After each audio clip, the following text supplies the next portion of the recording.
আসসালামু আলাইকুম রহমতুল্লাহ। প্রিয় মুসলিম ভাইয়েরা, আজকে আমরা এখন যে জায়গাটা দেখতেছি এটা হচ্ছে অত্যন্ত হৃদয় বিদারক একটি কবরস্থান।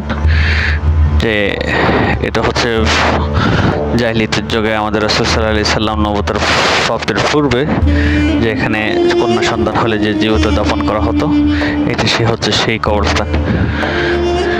এখানে ছোট ছোট কিছু কবরের নিশান দেওয়া রয়েছে, যেটা আমরা দেখতে পাচ্ছি এখানে সে এখন নিশানা রয়েছে। আসলে যারা উমরা করতে আসেন তারা জানেন না যে কবরস্থানটি কোথায়, অনেকে হয়তো জানেন না। আমি আজকে সেই লোকেশনটা দেখাচ্ছি, কাবা শরীফের পাশেই।